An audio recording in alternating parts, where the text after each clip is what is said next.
Binge the full week of The Ray Taylor Show ad-free over at inspireddisorder.com/plus. This is The Ray Taylor Show.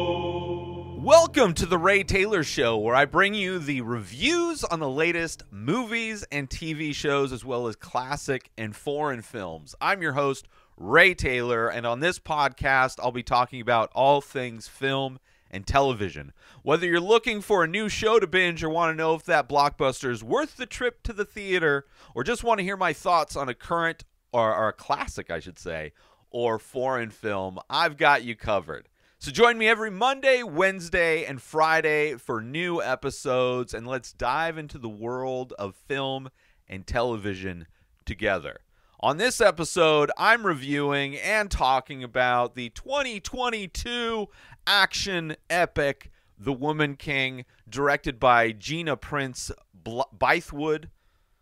This is written by Dana Stevens, the screenplay and story by Maria Bello. It stars Viola Davis, Thuso Mbedu, Lashana Lynch, Sheila Atim, and John Boyega. This is a historic epic inspired by true events that took place in the kingdom of Dahomey. This is one of the most powerful states. This was one of the most powerful states in Africa in the 18th and 19th century. And this particular movie takes place in West Africa in the year 1823. I was looking forward to this movie. Very excited to see it. When I saw it pop up on Netflix, it was an easy decision to not only watch, but to review, because it was a movie when it was in theaters, heard good things about, and excited to see. I am a fan of Viola Davis, a fan of historical epics, and also a fan of movies that try and do something different, try and show a different story, different location. And this one has a lot of that in it. So I was very excited when I saw this pop up on Netflix, and I really enjoyed it. It has great fight scenes, great battle scenes, a good story, great performances. Like, it is an above average film, absolutely. Not necessarily great.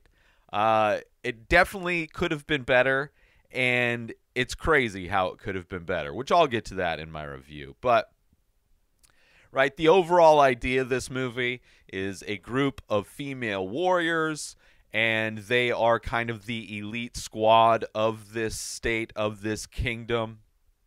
So right there, you have a very interesting idea, having an elite squad of female warriors. Awesome.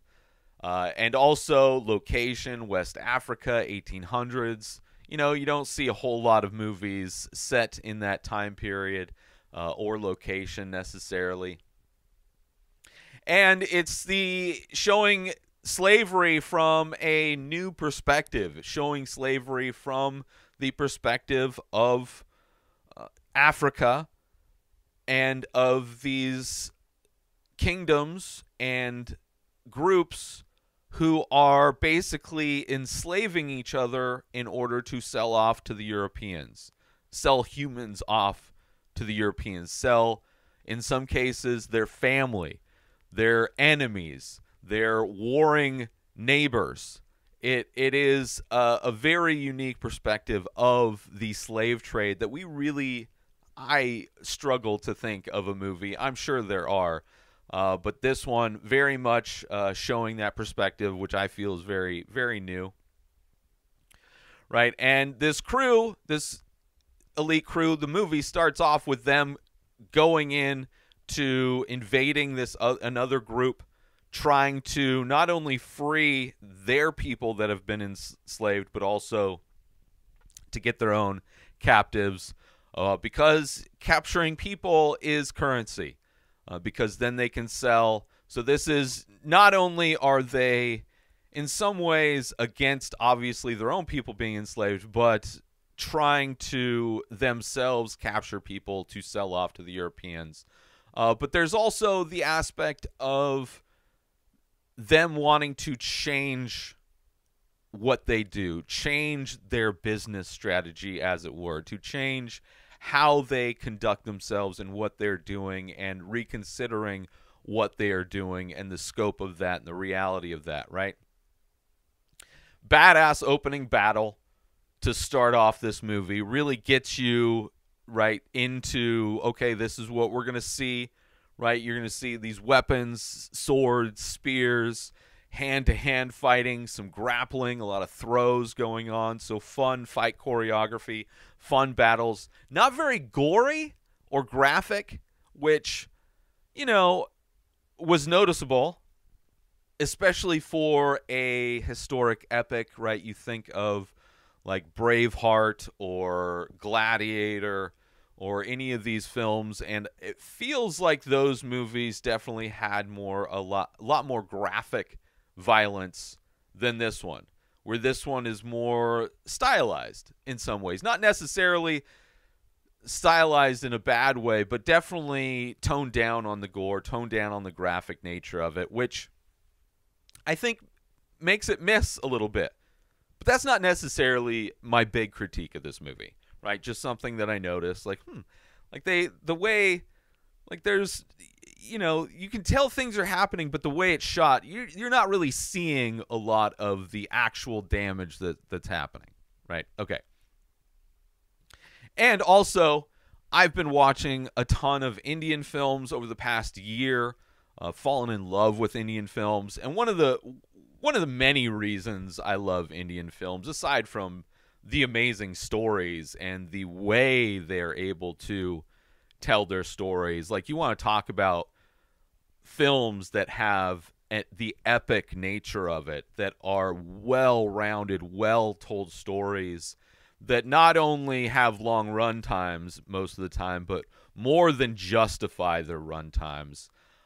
This movie, in some ways, reminded me of that because of the unique location, getting a fresh new story, fresh new take, perspective, a new setting, a new time, right? Transporting you to a different time and place, which is something, a unique time and place that you don't necessarily see very often in films. So that aspect, I would say, it relates to what I enjoy about the Indian films that I've seen. But what I would critique this movie compared to Indian films is the lack of, not only, like, I think this movie easily could have been, this movie, like Bahubali, an epic film, Indian film. 2-part, I think both parts are around 3 hours. I would say there is enough interesting things in this film to more than justify a 2-part, like a 6-hour epic film. Like that is this movie is categorized as being an epic, like historical, based on true events kind of a movie, but feels so much like it's lacking the epic nature. It feels like it cut out and is missing so many things that would have rounded out all of these characters. Like there is so little time spent getting to know any of these characters. Everything kind of moves very fast, and even though I enjoyed this movie, even though there was enough to care about the film, the characters in this film, I, in a very rare case, very rarely do I ever wish a movie would be longer, let alone like 3 times longer. But if any movie was going to be made to be that, I would say this one. And it could be similar reasons why it wasn't very graphic or gory. Could have been budgetary reasons. You know, maybe there is a longer version of this movie. Or maybe if they had more time and more money, they could have put that little extra into the battle scenes.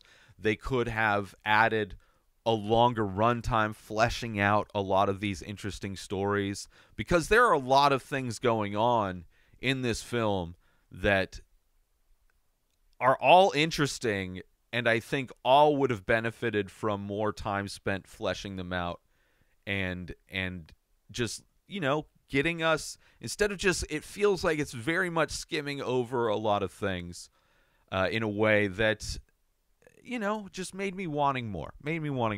And I would say that's in some ways a good thing, right? To have a movie where it feels like it would have benefited from a longer runtime is such a rare thing. Most movies are way too long, especially nowadays. And this movie isn't short. This movie is, I want to say it's like 2:15, the runtime. Let me see here. Right on the button, 2:15. How did I know that? Because I probably looked it up and somehow remembered it. That's how. But, would have loved a different, longer film. But I also appreciate the fact that it is showing something different. It is showing something unique. It is showing a very unique story in a place and time that is very rarely depicted in most movies. And I love different. Give me something different. Give me something new. I am so exhausted and tired of reboots, legacy sequels, franchises, superhero movies. I am like, even though some of them are good, I so much better. It's like the difference between having a like tasty fast food meal versus like a five-star meal at a restaurant, right? That is the difference between a good superhero reboot, sequel, franchise, trilogy, whatever, is fast food versus a 5-star meal at an actual restaurant. It's just so much more filling. It's so much more you get out of it. And while I think this movie does do a lot of that, I think it could, if I had one wish to give this movie, it would be to make it even more like an epic story, telling more of this village, telling more of these warriors, these, especially like there's 3 main female warriors, and this story is about like these newcomers coming in that are getting trained, right? We follow along one of these newcomers that kind of introduces us to everything.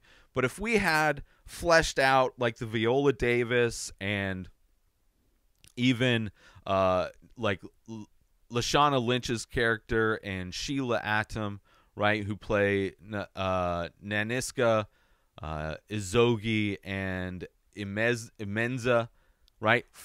Give us more of them. Show us earlier on fighting battles. Show us why they all like are believable as badasses. It's not like I need more of a movie to believe they're able to do what they do, but give us some of their backstory.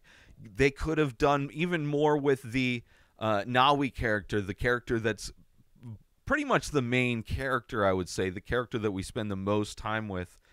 Give us some of that. Give us some of the kingdom, right? This is such a unique type of a story where you have this kingdom that has these female warriors, right? Kind of sped through all of that. And it's cool to see that there's a society that like respects women, right? 1830s.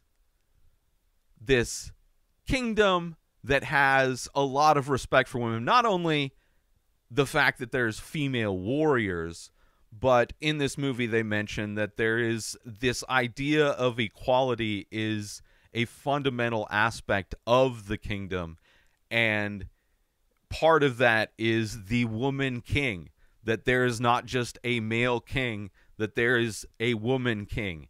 And it's not his wife, it is not a queen, it is a separate woman that is also a leader to provide balance, to provide equality. They're the women who are part of this elite squad of warriors. Their opinions are respected. They have to sacrifice things. They're not allowed to have relationships or kids, right? There are some rules there, but okay. It's absolutely not perfect, but far more progressive than most civilizations are in the year 2023. So I love that aspect of it as well, right?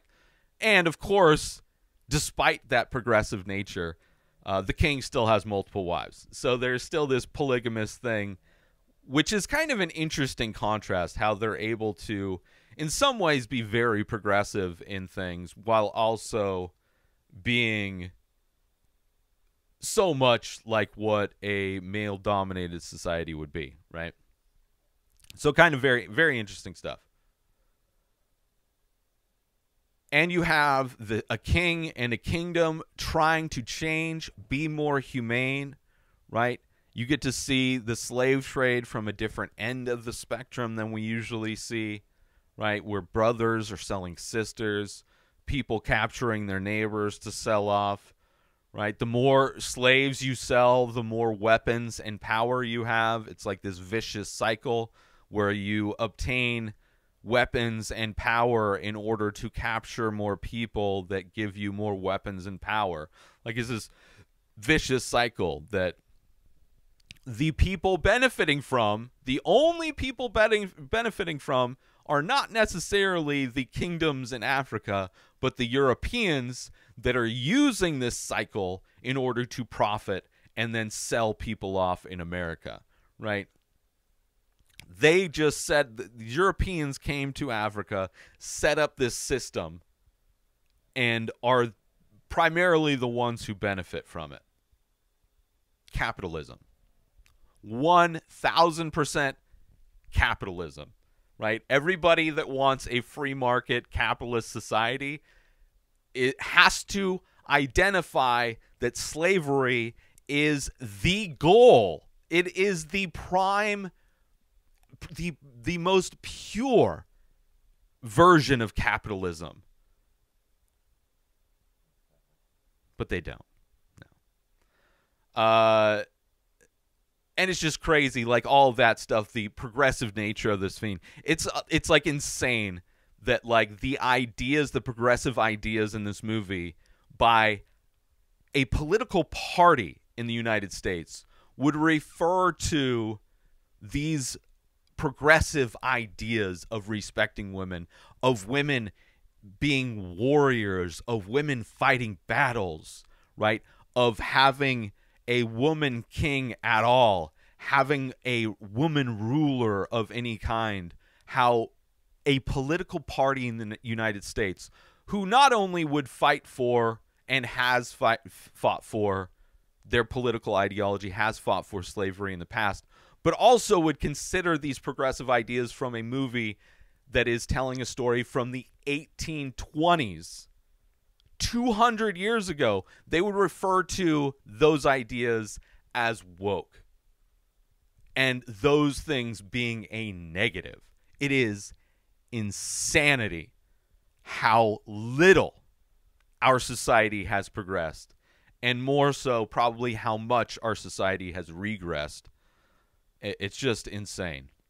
Let's take a quick break from this episode because I want to talk about, are you looking to add some unique and expressive artwork to your home, office, or wardrobe? Look no further than the Many Faces series by Ray Taylor. That's me. These abstract paintings on paper explore the endless possibilities of the human face, capturing unique expressions of emotion, mood, tone, and energy in just a few minimal features. Now you can bring these stunning and thought-provoking pieces into your own space with high-quality prints and t-shirts, featuring designs from the Many Faces series. Or take home a one-of-a-kind original piece for your collection. Don't miss out on this opportunity to add some original and expressive artwork to your home, office, or wardrobe. Head on over to InspiredDisorder.com to browse and purchase original artworks, prints, and t-shirts from the Many Faces series today. And now, back to the show. Right? And this movie is not only just about those things, it's also about family. It is in some ways a revenge film. There's a part of this that is a revenge, has a revenge aspect to it, right? But overall, great casting, great acting, some great action, even though it's not graphic and gory, which is fine, right? It's fine.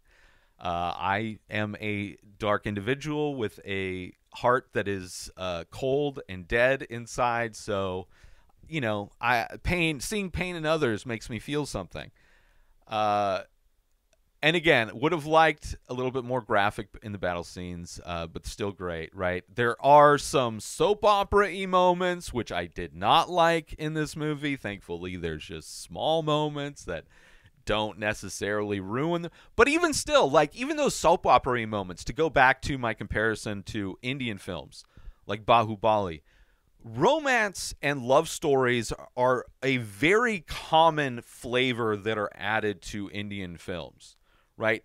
It could be a movie like RRR that is this over-the-top action spectacle film based on, I don't know, loosely based on true events in some ways, or at least taking place in a time where things like not apartheid, but imperialization and those things were taking place in India. But there's a romance to that film. Three Idiots. There's a comedy. One of my favorite movies of all time. There's a romance aspect to that movie, right? There's a romance aspect to KGF, right? There's these movies that are not romance films. These are not films that are sold as the main focus of the film is not the romance, but romance and love is a big flavor, a big ingredient that's used in Indian films. And in this movie, they stand out more because, again, this movie doesn't take any time. It's just you're going from one thing to like this soap opera moment to like this other thing to like a training montage, and it's like, if it just allowed itself to breathe a little bit more and allowed itself to do more and show more and get us more invested in all of these things, then that is a perfect way to balance things, a perfect way to kind of shift emotions throughout an epic tale. And that's why I would have loved like at least a 3-hour version of this movie, maybe a 3.5-hour film, right? Would have loved it, would have enjoyed it even more, right? This is considered to be an epic. I think it wasn't, it could have gone more epic. It wasn't epic enough. It could have been more epicer, right? But I do want to talk about spoilers of this film. So you're being warned at this point that I am going to be discussing spoilers. So if you have not watched this movie, head on over to Netflix, click the play button, and enjoy a good movie. And maybe you'll agree with or see the things that I've kind of discussed that I feel could have made it better. Maybe you would feel the same way. It could either have been way longer, I think it would have been a way better movie, or cut it down even more, cut out some aspects of it and just make it a revenge film. Just make it a hero's journey type of a film. But the things it would have cut out to be something like that, I appreciated. I just wish there was more time spent. So I would have loved a longer version of this movie than a shorter version of this movie, which is, it feels kind of crazy to say. But I'm going to be spoiling this movie, so let's get into that. So you have our main girl, Nawi, right? Dad can't marry her off, right? She's doesn't put up with it. The fact that she's 19 in this story seems ridiculous. Again, societies, whether it's early America, like The Witch, or Indian films, or even this film in history, when families sold off their daughters, they generally did so at like 13. Right? As soon as they're of age to bear children, tended to be the time when they would get rid of their daughters. So the fact that she's 19, I can't believe that there's been 6 years of her father trying to sell her off and not being able to. Regardless of that, that's how she got there. She wasn't able to sell her off to some old dude, right? So instead, he donated her to the kingdom to be one of these warriors, which is something that she was into, right? She's a very rebellious person. Obviously, that's why she wasn't allowing this transaction to take place in the first place. And when she goes in, she sees all the female warriors training. Very cool, right? You have this cycle of selling people that they capture to the Europeans for weapons and so that they can capture more people. Nanisca, she wants to move away from that and start selling gold and palm oil instead of people, right? So it's this one of the many kind of through lines through this is her trying to convince the king to change their business strategy. Like, instead of, like, we are not doing any good, right? We are just killing ourselves. We are killing our brothers and our sisters and our neighbors, doing this thing to capture people, to get more weapons, to become more powerful in order to capture more people, to get more weapons, to get more powerful. And where does it end? Does it end when we ship everybody out to be slaves in America? Is that where it ends? Because that's 100% what the people, the capitalists in the slave trade would have loved, to enslave all of Africa, right? So it's cool that she not only wants to do this very progressive thing, this thing that is completely different and a big change, but then you also have a king that's willing to respects her enough to even, like, entertain this idea. And it's funny, there's a moment where the king is talking to one of these slave traders, and this slave trader is calling him, saying that he is richer than the king of England. Very laughable, right? Clear, like, just trying to boost the ego. It's like, oh, you're even more regal than the most regal of kings in the world. Obviously, complete bullshit. The king and Nanisca, their relation, very interesting, right? The king trusts her, right? Despite the fact he has, like, multiple women, right? But has this ultimate respect for this warrior woman. His queen kind of prefers the way things are. She wants her king to be powerful. She's for sticking with the current plan of selling off slaves. She wants him to be a king that is feared. She wants him to be the alpha, right? The person that's feared by all, but, like, a really just a horrible person, right? And if you join this military, this female warrior group, you spend your life in the palace, obviously not when you're going out to battle or whatever, but you spend your life inside this palace. You can't leave, not supposed to leave, but your opinion is respected, and you can't have children or get married, right? So, I mean, kind of makes sense, right? If you go into the military, you only get certain times where you can leave base, right? And they're planned and scheduled, and, you know, you can have kids and stuff like that, but I'm sure they would prefer you not. You know, I'm sure they would prefer you not to have any of those things.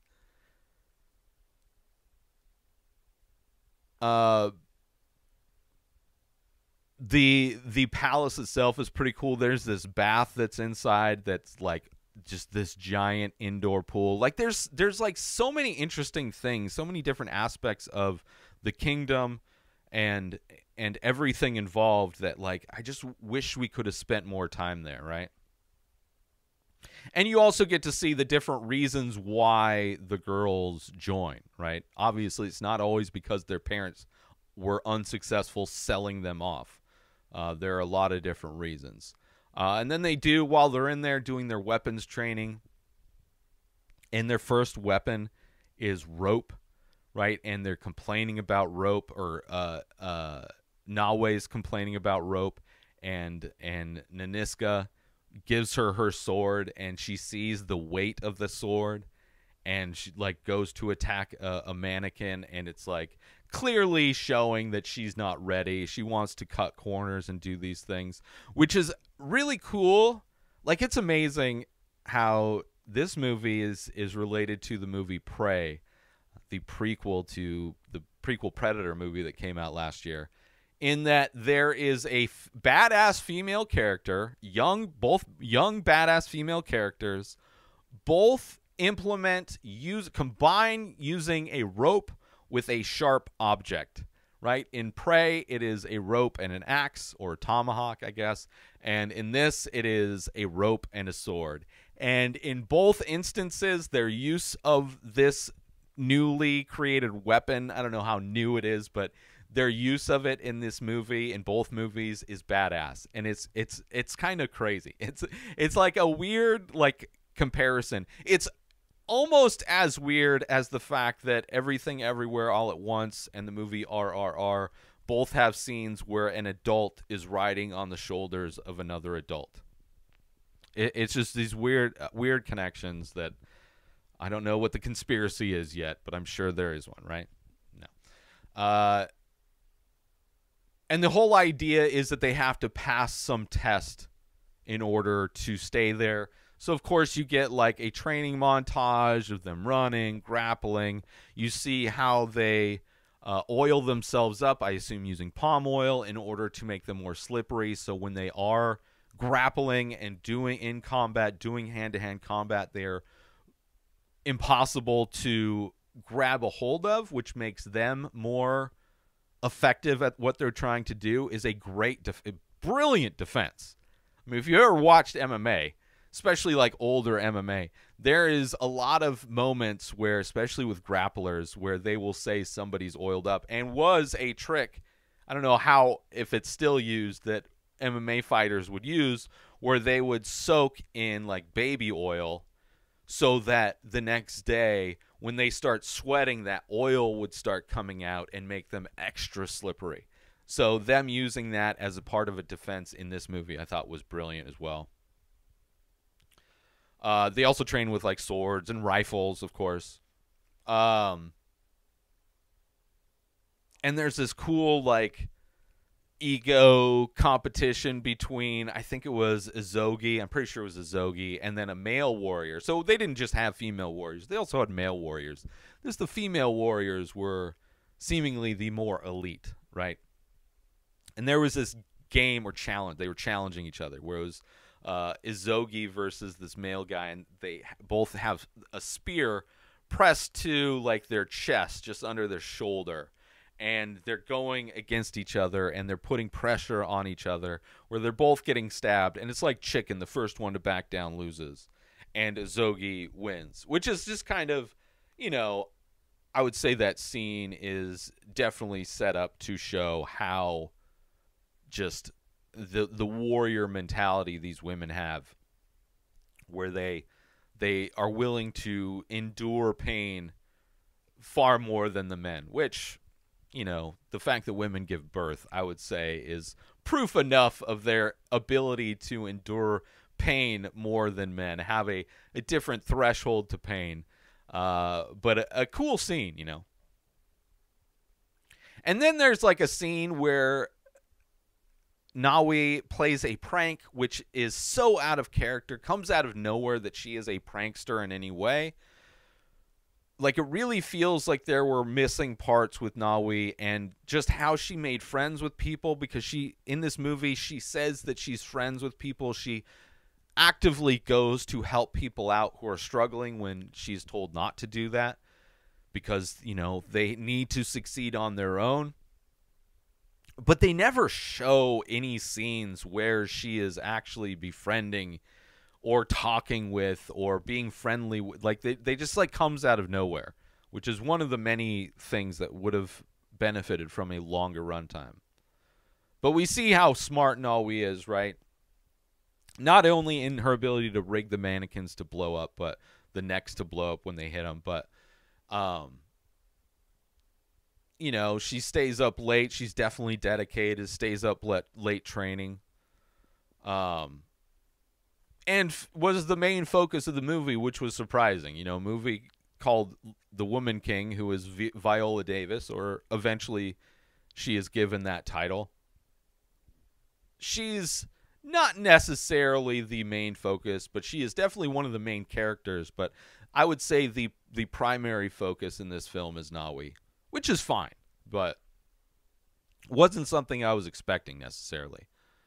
Let's take a quick break right now to talk about, are you a fan of original artwork and live events? Look no further than the Many Faces series by Ray Taylor and the weekly live stream over at youtube.com/Inspired Disorder. This ongoing series explores the endless possibilities of the human face through abstract ink paintings on paper, capturing unique expressions of emotion, mood, tone, and energy in just a few minimal features. Join me every Thursday at 4:20 Pacific Time as I paint live. Follow the Many Faces series and discover the endless possibilities of the human face. Don't miss out on this opportunity to be part of the action and own a piece of original artwork by me, Ray Taylor.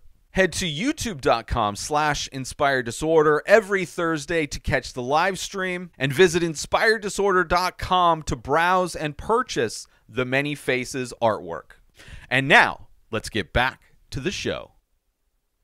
There's one of the many badass moments was there's a scene where a rival village, kingdom, that they owe money to or whatever, they decided they want to take like 21 of their soldiers, and instead of it being them giving these soldiers, it ends up these soldiers going to attack, and they kind of make their intentions known when they show up by kicking over a basket of severed heads, which was like, oh shit, right? One of many badass moments, which leads to a fight that is kind of weird, because when Nawi has to like chop a rope to lower the gate, that's not part of their plan. Like the plan, which even that wasn't part of the plan, right? Apparently the part of their plan was to do this thing and to bounce. But Nanisca has a revenge, wants to enact revenge against this guy who in the past had raped her. Right, captured her, raped her. I'm sure, along with other people in his command, did that as well. And she realizes who he is and wants to get her revenge. That is the aspect of the movie that is revenge. Which, if this was just a straight up revenge of her trying to get revenge of that, and that was the main focus, you probably could have made a badass this movie could have been badass if they cut out some other parts, and that was the focus. But still an interesting aspect of it, sets up how this guy is evil. But they end up escaping. And finding out the connection between Nawi and Nanisca. Kind of crazy, right? Tying their stories together. How she's able to verify that with the tooth that she put into her wound that somehow stayed and didn't get absorbed by her body in any way, like it just stayed in its perfect form in her scar. I don't know how real that is, but very interesting way to identify somebody in a time where being able to identify somebody from baby to 19 years old, interesting, but also made their connection a lot different, where she clearly saw the potential that Nawi had, but then when she found out, obviously, that not only is she her child, but she is her child that was conceived through the brutality of rape, is like just, you know, it definitely ties a lot of this movie together, which, again, the longer version of this movie would have made all of these things pay off even more. And then they have the test, which the test seemed absolutely brutal, but like that whole situation just seemed kind of like it was out of nowhere. Them having to go through the thorn bushes, absolutely brutal. The most giant thorns. And then again, Nawi going back to help her friend, which I don't know why they're friends. They're just friends.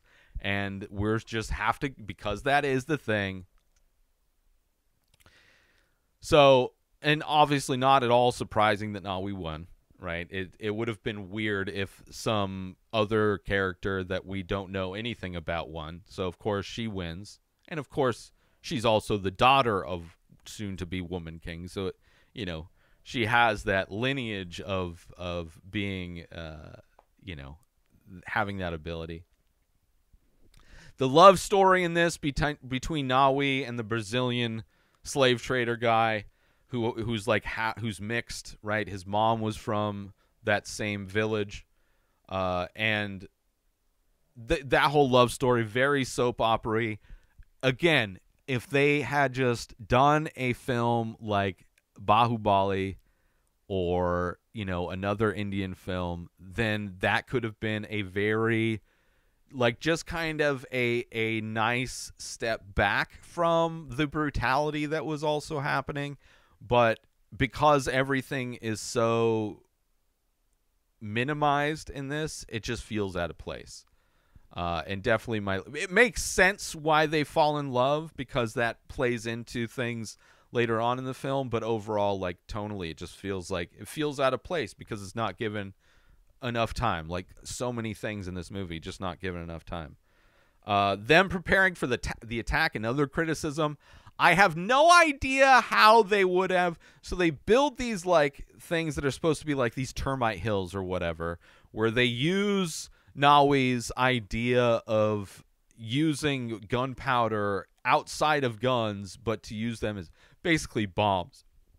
And they fill like these vessels with gunpowder, and then they cover them to make them look like these termite mounds. And they do this before the enemy moves into camp at that exact location. Like, the idea that they would know exactly where their enemy is going to camp, and they would be able to set up all of these basically bombs with everywhere scattered around where their enemy would set up to camp, was just like, no way. Like, why would they? I mean, maybe if they, like, it could have been set up in a way that would make sense, but like the fact that all of a sudden they're doing all this preparation, and then all of a sudden that's the exact same location where their enemy goes to set up camp. Okay, whatever.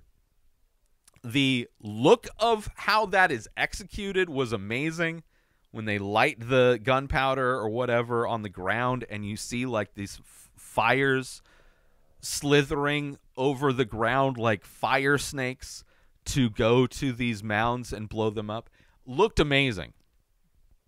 Ended up being a cool scene. The reason why that scene comes to be doesn't make any sense.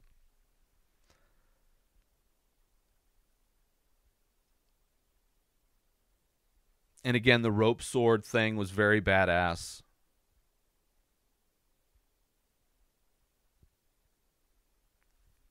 And then the moments where Nawi and Agojie get captured, as well as some of their other people, very scary, adds a moment of tension, right? Because they said earlier, like, if you get captured, you're going to be brutally raped. Like, the worst things are going to happen to you, obviously, in addition to becoming a slave.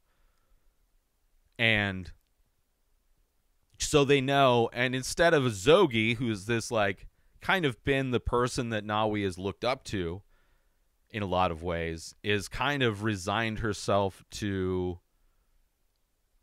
giving up, whereas Nawi is being that cheerleader to try and motivate her that we can get out of here, we need to get out of here, which is cool. It's a cool bond that they have, and absolutely brutal when we see what happens to Agojie during their escape.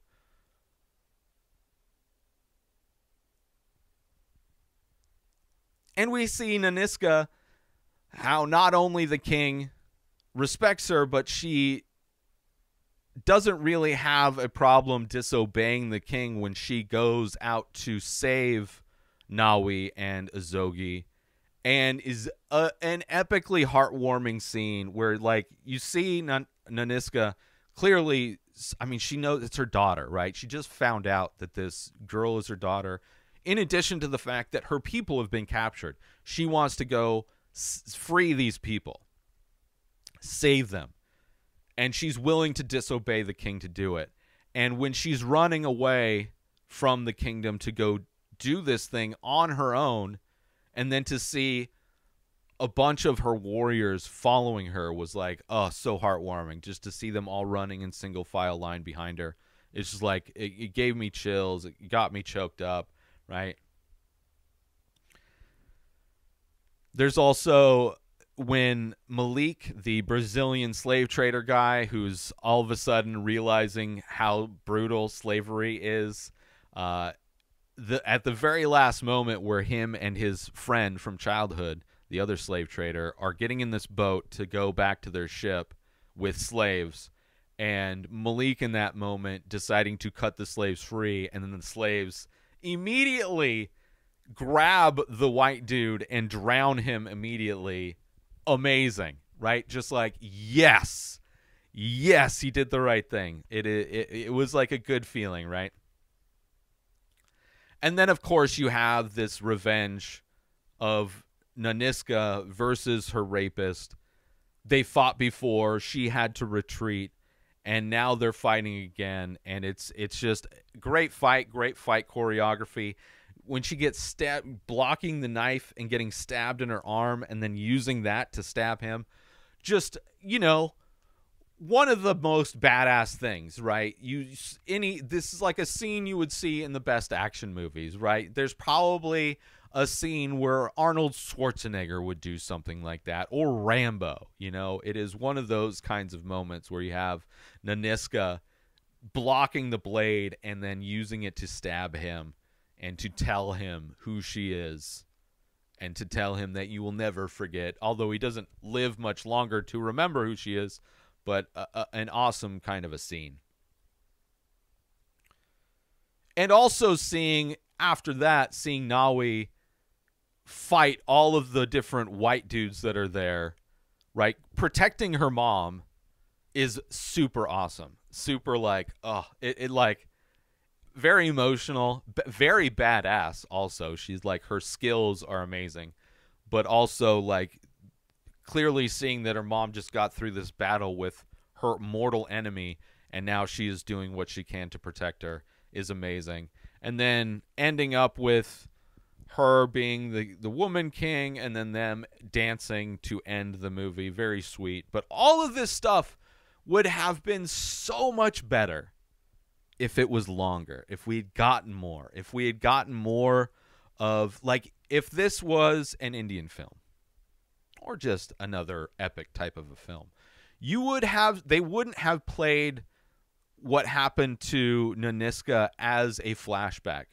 We would have just seen her as a kid, right? This movie would have started with her and the other women like Agojie and Amenza as younger warriors in very much the similar shoes that Nawi is later on in the film. But we would have seen them together and gotten a feel of their bond and why they are bonded, going through these things, right? Seeing what Amenza does to help her to get rid of this baby, right, that she is not allowed to have because she's a female warrior. But we would have gotten to see them in those shoes, and then later on when we get to see Nawi and see her kind of walking in the same footsteps as those people, and we would have at that time more reverence for those people and what they've been through because we've seen it. It would have just added so much more.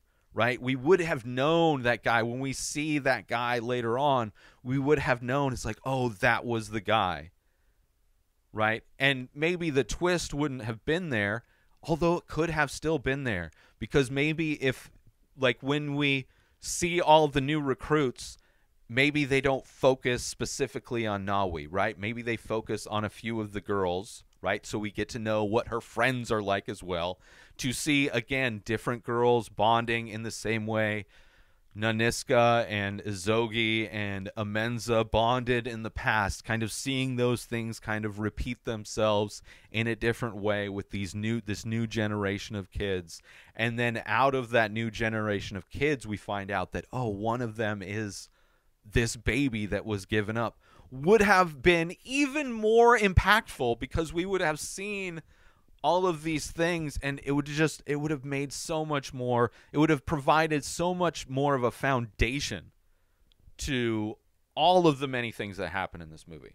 Still, I love this movie. Not an all-time great epic film, but a great action film, a movie that brings up and highlights amazingly progressive ideas that would be rejected as being woke in 2023 for a major political party in the United States of America, which is absolutely batshit insane. So I love this woke movie. I love this woke movie. It is great, great fight scenes, all that. Can't wait to see what the director does next. Gina Prince-Bythewood. Let's see, what else has she done? I think she's done some other stuff, right? She has done, as a director, she has done, what the hell? Producer? No, I don't want to know that.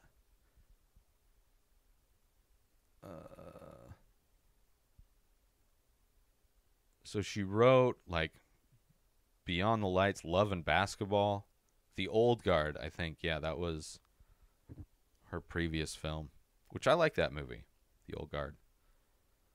Woman King, so she did some TV. The Old Guard. I guess The Old Guard was her first. No, Beyond the Lights was a directorial. The Secret Life of Bees. Secret Life of Bees. And a bunch of TV. Love and Basketball she directed. Man, I'd love to see whatever she does next. And maybe there is a director's cut out there.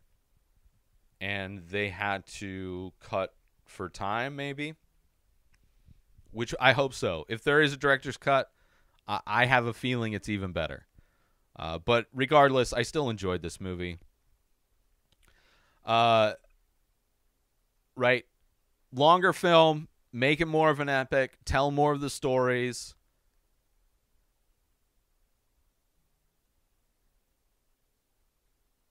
All of that stuff. Still love this movie. Amazing performances, great casting. Love to see all these women in more movies. I believe I heard Nawi is in the TV show Underground Railroad, which I've heard recommended. Maybe I'll have to check that out as well. I think she was great. You know, and I think it does its best to balance so many different ideas and storylines in this film. I think it for what it's able to do, I think it does a good job, you know? Great action. And it's a movie, by far, despite my criticisms, it works far more than it doesn't work. I enjoyed it. But I want to thank you all for tuning in to this episode of The Ray Taylor Show. I hope you enjoyed my thoughts on The Woman King. Right? Don't forget to tune in every Monday, Wednesday, and Friday for new movie and TV show reviews. And join the conversation by leaving a comment or a rating on your favorite podcast platform or over on YouTube if you're watching this episode. Until next time, enjoy the show. New episodes of The Ray Taylor Show come out every single day. Subscribe on YouTube and everywhere our podcasts are found. Binge the full week over at inspireddisorder.com/plus.